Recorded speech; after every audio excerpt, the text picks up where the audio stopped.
السلام علیکم ورحمۃ اللہ تعالی وبرکاتہ۔ الحمد للہ رب العالمین والعاقبۃ للمتقین والصلاۃ والسلام علی سید الانبیاء والمرسلین وعلی آلہ واصحابہ اجمعین، اما بعد فاعوذ باللہ من الشیطان الرجیم، بسم اللہ الرحمن الرحیم۔ الا ان اولیاء اللہ لا خوف علیہم ولا هم يحزنون الذین آمنوا وكانوا يتقون۔ صدق اللہ مولانا العظیم وصدق رسولہ النبی الامین المکین الکریم، ونحن على ذلك لمن الشاهدين والشاكرين والذاكرين والحامدين والحمد لله رب العالمين۔ آئیے ہم اور آپ سب سے پہلے حضور سرور کائنات فخر موجودات باعث تخلیق کائنات احمد مجتبی محمد مصطفیٰ صلی اللہ علیہ وسلم کے بارے میں قسمنا میں جھوم کر درود و سلام کا نذرانہ عقیدت پیش کریں اور پڑھیں اللہم صل علی سیدنا مولانا محمد معظم الجود والکرم وآلہ الکرام وابنہ کریم وبارک وسلم صلاۃ و سلام علیک یا رسول اللہ صلی اللہ تعالی علیہ وسلم۔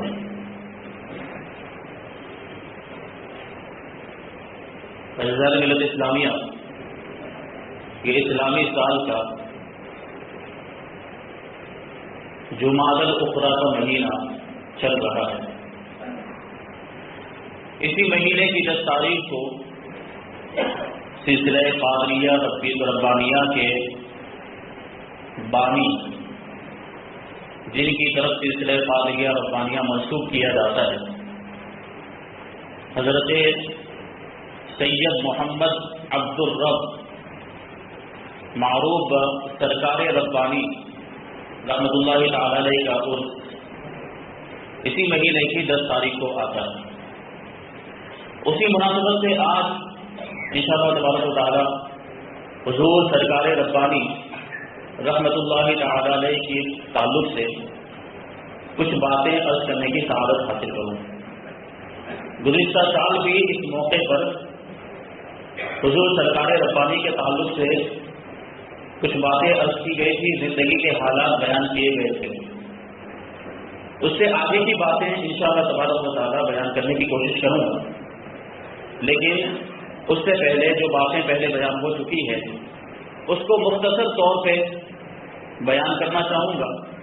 تاکہ کڑی سے کڑی مل جائے اور آگے کی باتیں سمجھنے میں آسانی ہو جائے۔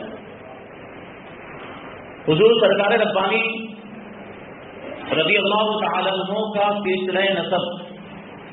مولا کائنات علی مرتضیٰ شیر خدا رضی اللہ تعالی عنہ سے 32ویں پشت میں جا کر مل جاتا ہے۔ آپ حسینی تعداد میں شمار ہوتے ہیں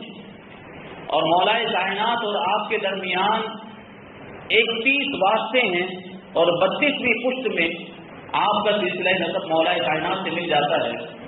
اور آپ کے والد ماجد کا نام سید امانت علی رحمۃ اللہ تعالی علیہ، آپ کی والدہ سیدہ وزیر النساء رحمۃ اللہ تعالی علیہ، آپ کی ولادت یہ 1293 ہجری میں جبل پور میں ہوئی۔ آپ کی ابتدائی تعلیم و تربیت آپ کے والد ماجد نے فرمائی، سید امانت علی رحمۃ اللہ تعالی علیہ نے تعلیم و تربیت فرمائی اور اعلیٰ تعلیم کے لیے محدث پانی پتی رحمۃ اللہ تعالی علیہ کی بارگاہ میں خود لے کر پہنچے اور آپ کی بارگاہ میں آپ کو سپرد کر دیا کہ آگے کی تعلیم و تربیت آپ فرمائیں۔ حضرت محدث پانی پتی رحمۃ اللہ تعالی علیہ نے بڑی توجہ کے ساتھ، بڑی شفقت اور مہربانی کے ساتھ اس حسینی سید کی تعلیم و تربیت پہ ان کی تعلیم و تربیت فرمائی، اور جب تعلیم و تربیت مکمل ہو گئی تو واپس لوٹنے کی اجازت دی۔ سرکار سید غازی ربانی رحمۃ اللہ تعالی علیہ بیان کرتے ہیں کہ مجھ سے حضرت نے خود دوران تربیت کا ایک واقعہ بیان کیا کہ ایک مرتبہ میں حضرت محدث پانی پتی کی بارگاہ سے واپس ہو رہا تھا، والد ماجد بھی ساتھ میں تھے، فتح پور کے لیے ہم لوگ روانہ ہو رہے تھے، تو اسٹیشن پر پہنچنے کی افراتفری میں آخری سلام کرنا بھول گیا، الوداعی قدم بوسی کرنا بھول گیا حضرت محدث پانی پتی کی. ہم لوگ اسٹیشن پہ پہنچ گئے اور ٹرین کے وقت سے پہلے ہی ہم پہنچ گئے تھے. تو مجھے خیال آیا کہ میں نے اپنے استاد گرامی کی اور اپنے پیر و مرشد کی، کیونکہ حضرت محدث پانی پتی رحمۃ اللہ تعالی علیہ نے آپ کو اپنے حلقہ ارادت میں بھی شامل فرمایا. آپ کے والد ماجد سید امانت علیہ بھی انہی کے مرید تھے اور حضرت سرکار ربانی رحمۃ اللہ تعالی علیہ بھی محدث پانی پتی ہی کے مرید تھے. اب اسٹیشن پر پہنچ گئے تو کہتے ہیں مجھے اچانک خیال آیا کہ میں نے آخری سلام نہیں کیا، الوداعی قدم پوسی نہیں کی ہے. تو میں نے والد ماجد سے اس بات کا تذکرہ کیا تو والد ماجد نے ارشاد فرمایا کہ فوراً مستعدی کے ساتھ جلدی جاؤ اور فوراً قدم بوسی کر کے. تو کہتے ہیں سرکار ربانی کے میں گیا اور استاد گرامی پیر مرشد کی بارگاہ میں پہنچا اور قدم بوسی کی اور معذرت طلب کی کہ میں بھول گیا تھا آخری سلام پیش کرنا اور الوداعی قدم بوسی بھول گیا تھا. تو آپ کے پیر مرشد محدث پانی پتی شاہ فرماتے کہ کیا اپنے ابا جان کی اجازت لے کر آئے؟ تو میں نے عرض کیا کہ جی میں اپنے والد ماجد کی اجازت لے کر آیا ہوں. تو آپ نے بڑی شفقت اور مہربانی فرمائی، رخصت کرتے وقت ارشاد فرمایا تھا کہ جاؤ اللہ تبارک و تعالیٰ تمہیں اپنی مرضیات میں رکھے. مرضیات کا مطلب کیا ہوتا ہے؟ خدا کی رضامندی والے کام، وہ کام جس میں اللہ تبارک و تعالیٰ کی خوشنودی ہو، ایسے کاموں میں تمہیں رکھے. اور دنیا نے دیکھا، یہ آسمان کی نگاہوں نے دیکھا کہ اللہ تبارک و تعالیٰ نے اپنے دین کے ایسے کام سرکار ربانی سے لیے جس کی مثال دنیا کی تاریخ کے اندر بہت کم ملتی ہے. تو یہ دعا اس طریقے سے مقبول ہوئی اور آپ سرکار ربانی رحمۃ اللہ تعالی علیہ حضرت محدث پانی پتی رحمۃ اللہ تعالی علیہ سے اس طریقے سے آپ نے فیض حاصل کیا. اب آپ اپنے والد ماجد حضرت سید امانت علی رحمۃ اللہ تعالی علیہ کی صحبت میں رہے، چاہے سفر ہو یا حضر ہو، جہاں بھی آپ کے والد ماجد ہوتے آپ ان کے ساتھ بھی رہے، کیونکہ آپ کے استاد گرامی پیر و مرشد نے ارشاد فرمایا تھا کہ میں نے جو تعلیم و تربیت کرنی تھی وہ کر دی ہے، اب آگے کی تعلیم و تربیت تمہارے حوالے ہے، اسے کبھی بھی اپنے سے جدا مت کرنا، اسے ہمیشہ اپنے ساتھ رکھنا. اس لیے آپ کے والد ماجد حضور سرکار ربانی رحمۃ اللہ تعالی علیہ کو ہمیشہ اپنے ساتھ رکھا کرتے تھے اور آپ ہی نے آپ کو علوم ظاہری بھی عطا کیے، ظاہری تربیت بھی فرمائی اور روحانی تربیت بھی فرمائی. اور دیکھیں حضرت سید امانت علی بھی یہ مرد حق آگاہ تھے، اللہ کے نیک بندے ولی کامل تھے. تو ایسے ولی کامل، ایسے بزرگ کی بارگاہ میں جو بچپن سے لے کر جوانی کے عالم تک رہا ہوگا تو اس کو کس طریقے سے درجات نصیب ہوئے ہوں گے اور کیسی کرامتیں اور کیسی بزرگیاں ملی ہوں گی. اب آپ سوچیں حضرت سرکار ربانی رحمۃ اللہ تعالی علیہ بچپن سے لے کر جوانی کے عالم تک حضرت سید امانت علی رحمۃ اللہ تعالی علیہ کی بارگاہ میں رہ کر تربیت حاصل کرتے رہے اور حضرت سید امانت علی آپ کو جہاں بھی جاتے، کسی بھی پروگرام میں، وعظ کے جلسے میں، تقریر کے پروگرام میں، بیان کے پروگرام میں ہمیشہ آپ کو ساتھ لے کر جایا کرتے تھے. حضرت سید امانت علی رحمۃ اللہ تعالی علیہ کی عمر زیادہ ہو گئی، 80 سال سے زیادہ آپ کی عمر ہو گئی. اب آپ وعظ نہیں فرماتے تھے، تقریر کرنا آپ نے چھوڑ دیا، بیان کرنا آپ نے چھوڑ دی. اب جہاں کہیں بھی جاتے تھے تو حضرت سرکار ربانی کو ساتھ میں لے کر جاتے تھے اور ہر جلسے میں آپ ہی بیان فرمایا کرتے تھے، آپ ہی تقریر فرمایا کرتے تھے. یہ شان تھی اور اس طریقے سے تعلیم و تربیت فرمائی، اپنی موجودگی میں وعظ کرواتے تھے تاکہ اس میں بھی کوئی اصلاح جیسی بات ہو تو آپ فوراً اصلاح کر دیں. اس طریقے سے آپ نے ایسی تربیت فرمائی کہ وعظ کے اندر اور بیان کے اندر بھی آپ بے مثل و بے مثال ہو گئے اور پورے ہندوستان کے کونے کونے میں آپ کا ڈنکا بجنے لگ گیا. یہی وجہ تھی کہ جب آپ حضرت سید امانت علی رحمۃ اللہ تعالی علیہ کے جب جانشین بنے، جب آپ ان کی مسند پر بیٹھے تو جہاں جہاں حضرت سید امانت علی کے مریدین آپ کے شاگرد رہا کرتے تھے وہاں سے آپ کو دعوت نامے آنے شروع ہو گئے. سرکار سید امانت علی رحمۃ اللہ تعالی علیہ ایک بزرگ، ایک پیر طریقت ہونے کے ساتھ ساتھ عالم شریعت بھی تھے اور آپ کے شاگرد ہندوستان کے کونے کونے میں جو ہے کہ پھیلے ہوئے تھے، چاہے وہ مدراس ہو، چاہے حیدرآباد ہو، سندھ کا علاقہ ہو، پنجاب کا علاقہ ہو یا بنگال کا علاقہ ہو، ہر علاقے میں آپ کے مریدین بھی تھے اور ساتھ ہی ساتھ آپ کے شاگرد بھی موجود تھے. تو آپ کے دورے ہوا کرتے تھے، پنجاب میں بھی دورے ہوتے تھے، سندھ میں بھی آپ کے بنگال میں بھی آپ کے دورے ہوا کرتے تھے اور مدراس حیدرآباد کی طرف بھی آپ کے دورے ہوا کرتے تھے. تو جہاں جہاں سید ضمانت علی رحمۃ اللہ تعالی علیہ کے جاننے والے تھے وہ سب حضرت سرکار ربانی کے گرویدہ ہو گئے اور سب کی طرف سے آپ کو وعظ و نصیحت اور تقریر کے پروگرام کے دعوت نامے آنے شروع ہو گئے. اب آپ پورے ہندوستان کے اندر جانے آنے لگے, یہ شہرت ہو گئی. لیکن دیکھیں حضور سیدنا سرکار غازی ربانی رحمۃ اللہ تعالی بیان کرتے ہیں کہ جب آپ کو آپ کے والد ماجد سید امانت علی نے دیکھا کہ آپ کی شہرت بہت زیادہ ہو گئی, ہندوستان کے کونے کونے میں لوگ آپ کو جاننے پہچاننے لگ گئے ہیں اور جگہ جگہ سے آپ کو دعوت نامے آ رہے ہیں, جب یہ بات آپ نے دیکھی تو آپ کو اجازت و خلافت عطا فرمائی, ارشاد فرمایا کہ جاؤ تم کو میں فرقہ خلافت عطا کرتا ہوں, اپنے جد امجد سید الانبیاء حضور نبی کریم رحمۃ اللہ تعالی علیہ کے دین کی اجاعت کی خدمات انجام دو, لوگوں کی رہنمائی کی خدمت انجام دو, اور خبردار کبھی بھی طالبان علوم اور طالب جو آپ کی بارگاہ میں فیض حاصل کرنے کے لیے آئیں ان کو فیض رسانی کے سلسلے میں کبھی بھی مصطفیٰ صلی اللہ علیہ وسلم کی شریعت سے ایک قدم بھی پیچھے مت ہٹانا. یہ نصیحت آپ نے کی تھی. اب اس کے بعد آپ اکیلے تنہا اب آپ نے وعظ و نصیحت کرنا شروع کر دیا اور ملک کے مختلف علاقوں میں اب تنہا آپ تشریف لے جاتے ہیں. پہلے سفر کا واقعہ سید غازی ربانی رحمۃ اللہ تعالی لکھتے ہیں کہ پہلے سفر کا واقعہ ایسا ہوا, اس کے راوی سید مولانا محمود القادری رحمۃ اللہ تعالی بیان کرتے ہیں کہ ایک مرتبہ بنگال کے کسی علاقے سے آپ کو دعوت نامہ آیا. آپ اس دعوت نامے کا جلسے کا یہ پروگرام تھا, تقریر کرنی, آپ پہنچے تو جس علاقے کا ایڈریس تھا اس علاقے میں آپ پہنچ گئے, لیکن بلانے والا جو تھا وہ غائب, جو میزبان تھا وہ غائب, اس کو تلاش کیا گیا وہ نظر ہی نہیں آیا. تو حضور سرکار ربانی خود ارشاد فرماتے ہیں آخرکار اسی بستی کی ایک مسجد میں چلا گیا اور وہیں پر میں نے قیام کیا. شام کا وقت ہوا تو مغرب کی نماز کا انتظار کرنے لگا کہ لوگ آئیں گے تو ان سے بات کی جائے گی. مغرب کی نماز کا وقت آیا, مختصر سے لوگ نماز پڑھنے کے لیے آئے. نماز سے فارغ ہونے کے بعد میرے فارغ ہونے سے پہلے سب کے سب چلے گئے اور کسی نے مجھ پر توجہ نہیں کی. عشاء کی نماز میں بھی یہی معاملہ, لوگ آئے نماز پڑھ کے چلے گئے, کسی نے میرے اوپر دھیان نہیں دیا. عجیب معاملہ تھا, میزبان بھی نظر نہیں آ رہا اور بستی کے لوگ بھی توجہ نہیں دے رہے تھے. اسی پسو پیش کے عالم میں تھے کہ کہتے ہیں کہ عشاء کی نماز بھی ہو گئی. اب میں نے سوچا کہ لاؤ مسجد سے باہر نکل کر کھانے پینے کا کچھ انتظام کیا جائے, کیونکہ جو سامان سفر جو ساتھ میں لے کر نکلے تھے وہ تو سفر ہی میں ختم ہو گیا. تو میں باہر نکلا تو میں نے دیکھا کہ مسجد کے باہر کھانے پینے کی کچھ دکانیں ہیں. میں نے سوچا کہ کھانے پینے کا سامان خرید لیتے ہیں اور کھانا رات کا کھانا تناول فرما دیتے. تو اسی خیال سے میں نے جیب میں ہاتھ ڈالا تو جیب میں بھی کچھ نہیں تھا. جیب میں, یہ ہمارے بزرگ ہیں دیکھیں اس طرح بے نیازی کا عالم. ارشاد فرماتے ہیں کہ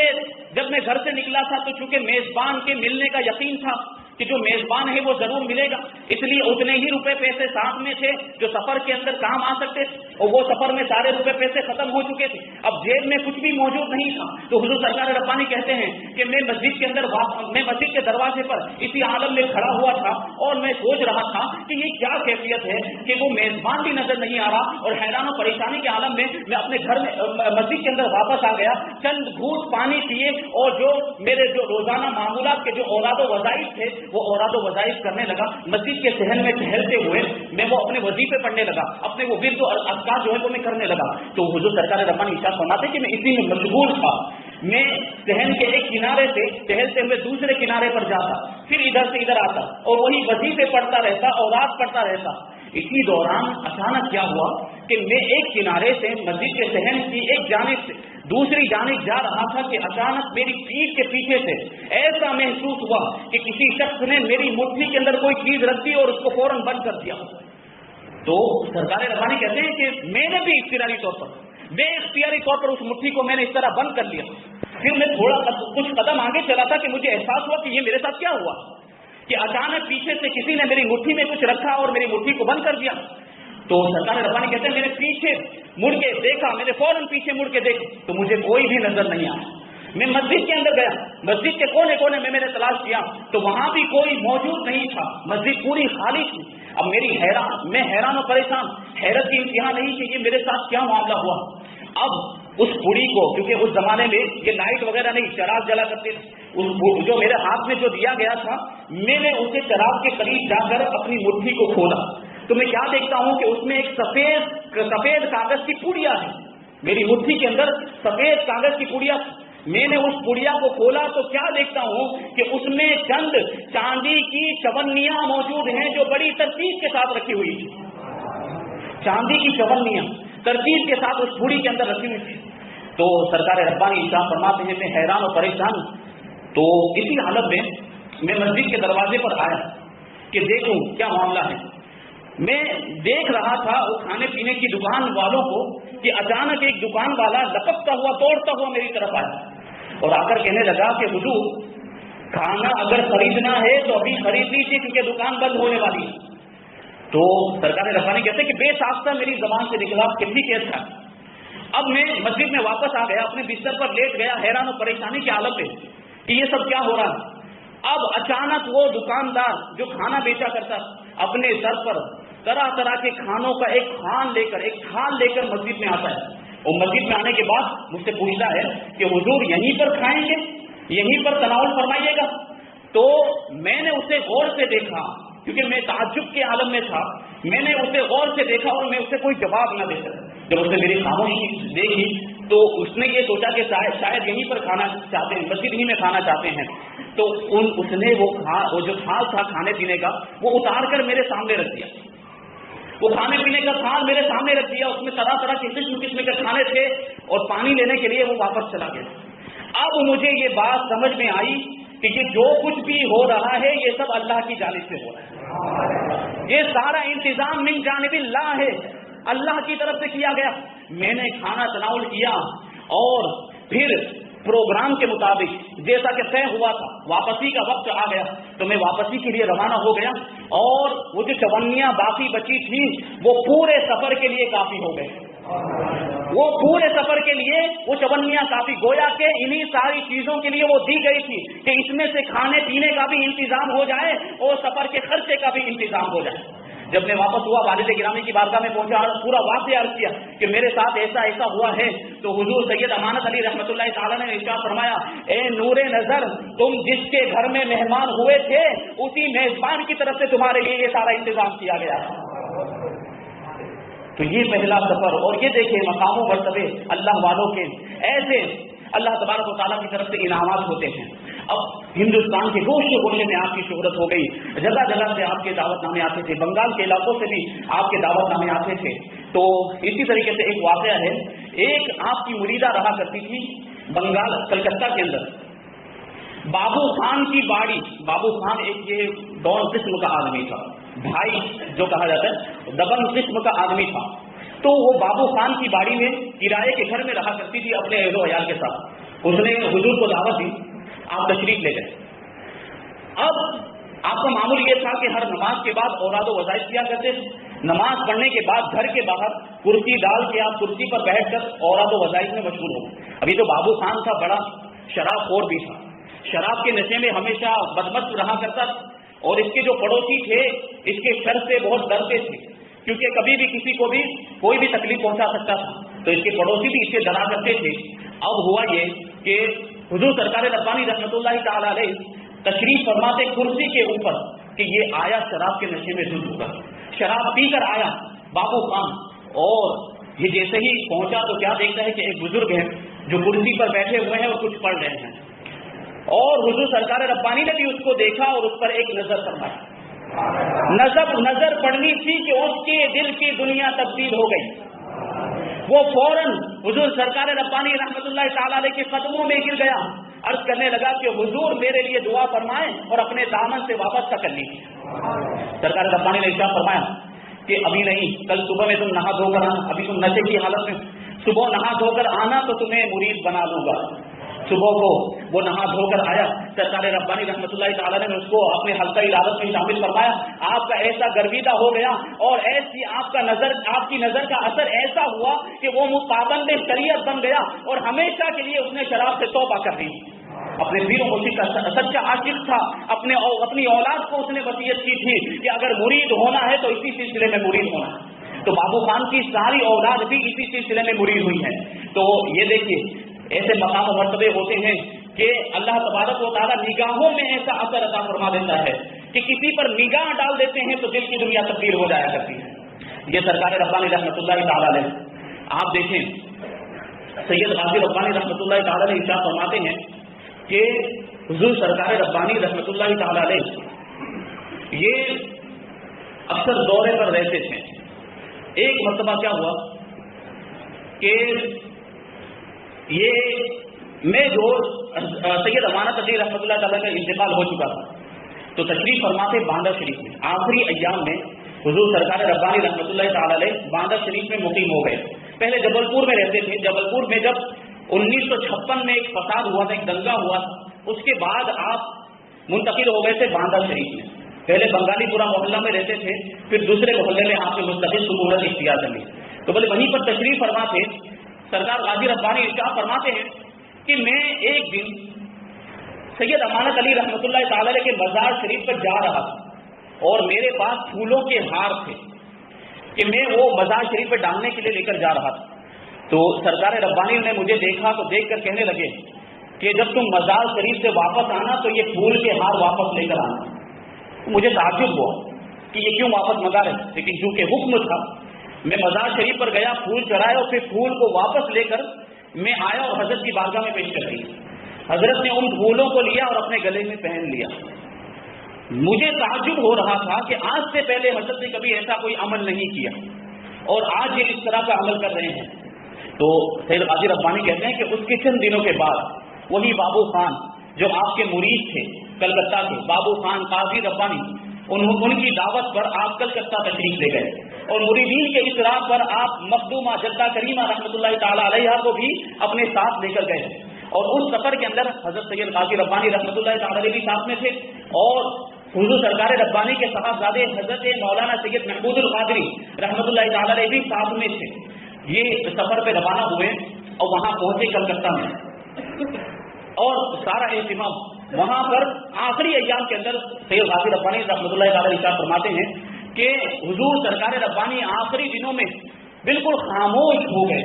خاموش مزاج ہو گئے، کسی سے کوئی گفتگو نہیں کرتے تھے، ضرورت کی باتیں کیا کرتے تھے۔ تو وہاں پر بھی سفر میں بھی یہی معمول، تنہائی اختیار کی، کسی سے زیادہ گفتگو نہیں کرتے تھے، کسی سے زیادہ بات چیت نہیں کرتے تھے۔ واپس آنے سے پہلے 2 دن یا 1 دن پہلے آپ نے بابو خان کو بلایا جو آپ کے مرید تھے، آپ کے عاشق زار تھے، ان کو بلایا اور بلا کر کہنے لگے کہ ہمیں جی بھر کے دیکھ لو۔ تو بابو خان کہتے ہیں کہ حضور اچانک یہ کیوں ارشاد فرما رہے ہیں؟ تو سرکار ربانی ارشاد فرماتے ہیں کہ ہم یہاں تمہاری ہی خاطر تو آئے ہیں، اس لیے تم ہمیں دیکھ۔ اتنا سننا تھا کہ بابو خان کی آنکھوں سے آنسو جاری ہو گئے اور ان کو روتا ہوا دیکھ کر حضرت سرکار ربانی بھی آپ پیدا ہو گئے۔ اب حضور سرکار ربانی سے وہ پھر پوچھنے لگے کہ آپ یہ کیوں کہہ رہے ہیں کہ تم جی بھر کے دیکھ لو؟ حضور سرکار ربانی نے ارشاد فرمایا کہ اللہ تبارک و تعالیٰ تمہاری محبت اور تمہاری پرخلوص خدمات کو قبول فرما لے اور تم ہمیں جی بھر کے دیکھ لو کہ زندگی کا کوئی بھروسہ نہیں ہے۔ یہ اشارہ تھا کہ ان قریب حضور اللہ کی بارگاہ میں پہنچنے والے ہیں، اپنے رفیق اعلیٰ سے ملنے والے ہیں، یہ اشارہ تھا۔ اب جب واپس ہونے لگے، کلکتہ کے اسٹیشن پر پہنچے تو لوگ رخصت کرنے کے لیے تانتوں مطلب جو ہے کہ جو قدرت آنے لگے اور لوگوں کی بھیڑ جمع ہو گئی۔ جیسے ہی آپ جانے لگے لوگ آپ کے قدموں سے لپٹ کر رونے لگے، اور تو آپ نے جاتے ہوئے ارشاد فرمایا کہ اس وقت آپ کے صاحبزادے سید مولانا وجود القادری رحمۃ اللہ تعالی یہ کلکتہ میں ہی تشریف فرما تھے، ان کے پروگرام کا سلسلہ جاری تھا، تو آپ نے ارشاد فرمایا کہ مجھے جانے دیا جائے، میں اپنے گلاب کو یہاں چھوڑ کر جا رہا ہوں۔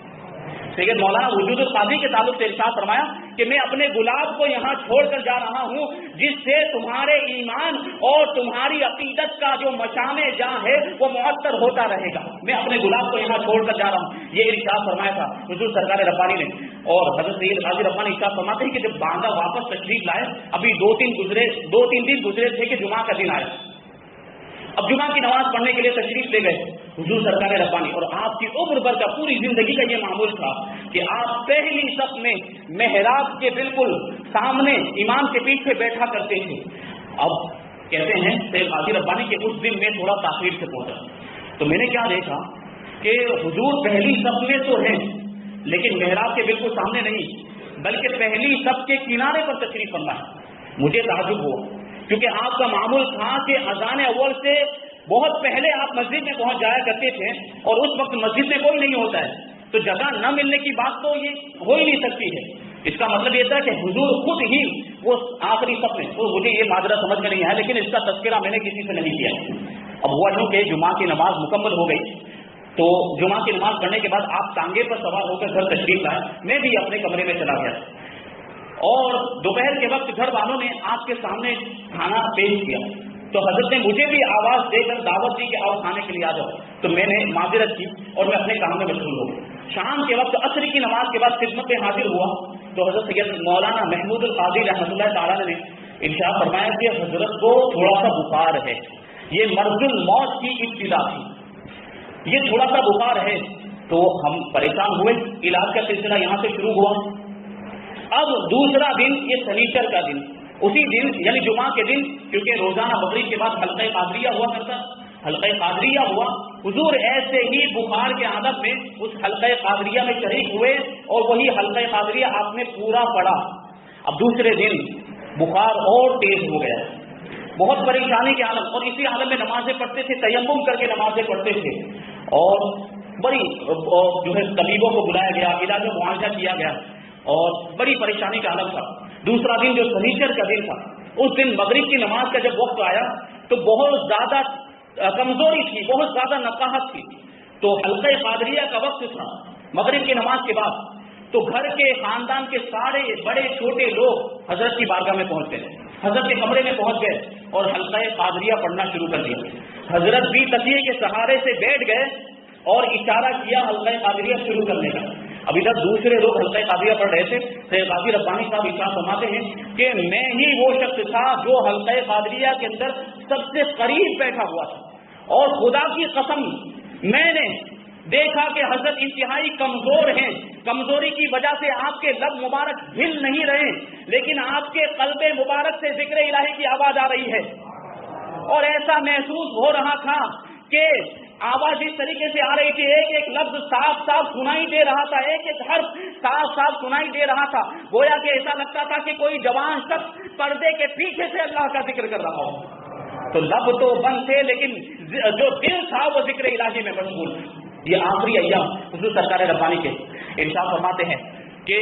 وہ رات بہت ہی پریشانی اور بے قراری کے عالم میں گزری، اتوار کی رات، دوسرے دن دوشنبہ یعنی پیر کا دن تھا۔ اب بہت زیادہ کمزوری اور بہت زیادہ نقاہت کا عالم تھا، طبیبوں کو بلایا گیا، ڈاکٹر کو بلایا، ڈاکٹر نے کہا کہ طبیعت یہ اطمینان بخش نہیں ہے، اس میں اطمینان نہیں، تو اب ہم حیران و پریشان۔ آخرکار 10 بجے اتوار کے دن 10 بجے طبیعت بہت زیادہ خراب ہو گئی اور طبیعت اچھی ہونے کا نام ہی نہیں رہی، نیچے ہی چلی گئی، اور 1:30 بجے دوپہر کے وقت اب آخری بالکل سکرات کا عالم شروع ہو گیا۔ حضرت سید الہی بخش جو آپ کے مرید تھے انہوں نے سورہ یاسین پڑھی، اور سورہ یاسین مکمل ہونے کے بعد الحمدللہ الحمدللہ کا ذکر کرتے ہوئے آپ نے اپنی جان آخری کے حوالے کر دی۔ اس طریقے سے آپ اس سارے پانی سے رخصت ہوئے۔ 10 جمادی الاخری کا دن تھا اور 1378 ہجری تھی۔ اس وقت یہ اللہ کا یہ ولی اور یہ نیک بندہ اس دنیا سے رخصت ہوا، تو اللہ کے جو نیک بندے ہوتے ہیں ان کا ہم ذکر کرتے ہیں تاکہ ان کی زندگی سے ہمیں کچھ سبق حاصل ہو۔ تو یہ بیان کرنے کا مقصد یہی تھا کہ دیکھیں یہ بزرگان دین کی زندگی کیسے گزرتی ہے، ہمیشہ ہر وقت اللہ تبارک و تعالیٰ کا ذکر کرتے ہیں، اللہ تبارک و تعالیٰ کی عبادت اور ریاضت میں مشغول رہتے ہیں، کبھی بھی اس کی نافرمانی کا خیال ان کے دلوں میں نہیں آتا ہے۔ تو ہمیں بھی ان کی زندگیوں سے سبق حاصل کرنا چاہیے اور ان کی زندگی پر عمل کرنے کی کوشش کرنی چاہیے کہ آج مسلمانوں کی حالت بہت بری ہو گئی ہے، آج گناہوں کے دلدل میں ہم پھنسے ہوئے ہیں۔ آج دیکھیں یہ جو ظالم بادشاہ اور ظالم حکمراں ہم پر مسلط کیے گئے، یہ ہمارے اعمال کا نتیجہ ہے۔ اگر ہم چاہتے ہیں کہ ہمارے لیے خدا کی مدد آئے تو ہمیں سدھرنا پڑے گا۔ وہ صحابہ کرام تھے کہ جن کی مدد کی جاتی تھی، فرشتوں کے ذریعے سے اللہ تبارک و تعالیٰ مدد فرماتا تھا اور کفار کو تباہ و برباد کر دیا کرتا تھا، لیکن وہ مسلمان بھی تو ایسے تھے، وہ ایمان والے ایسے تھے،